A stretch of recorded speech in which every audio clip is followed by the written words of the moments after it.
আজ বুধবার পবিত্র আশুরা বিশ্ব মুসলিম উম্মার জন্য অত্যন্ত তাৎপর্যপূর্ণ ও শোকাবহ এক দিন। আজ হিজরি বর্ষের প্রথম মাস মহররমের 10 তারিখ পবিত্র আশুরা হিসেবেও পরিচিত।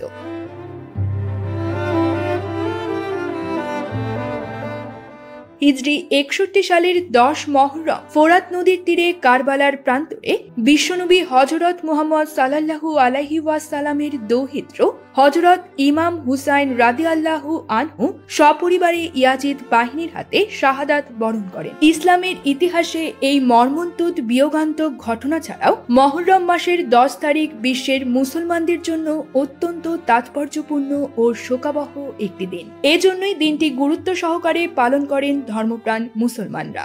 আশুরা নামটি আরবি শব্দ আশারা থেকে এসেছে, যার অর্থ 10, আর আশুরা মানে দশম, আর মহররম অর্থ সম্মানিত বা পবিত্র।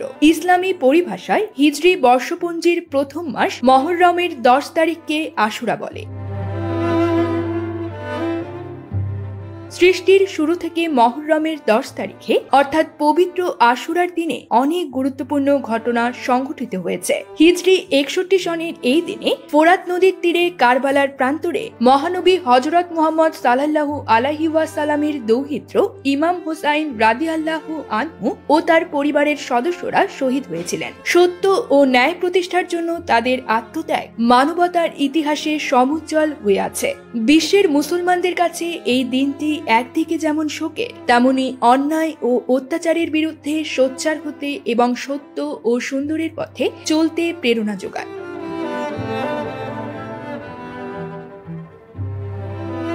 তবে কারবালার বিয়োগান্তক ঘটনা ছাড়াও ইসলামের ইতিহাসে এই দিনে অনেক তাৎপর্যপূর্ণ ঘটনা ঘটেছে।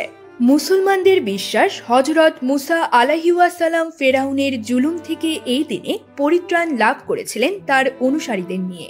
ইব্রাহিম আলাইহি ওয়াসাল্লাম নমরুদের অগ্নিকুণ্ড থেকে এই দিনে মুক্তি পান। এমন অনেক তাৎপর্যময় ঘটনা ঘটেছিল এই দিনে।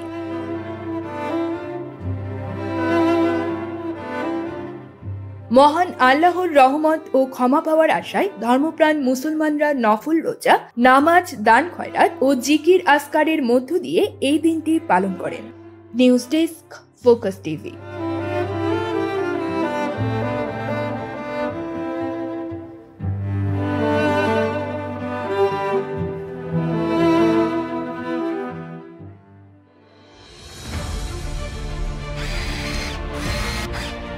আলোতে থাকুন, ফোকাসে থাকুন, হাত রাখুন প্রজন্মের হাতে।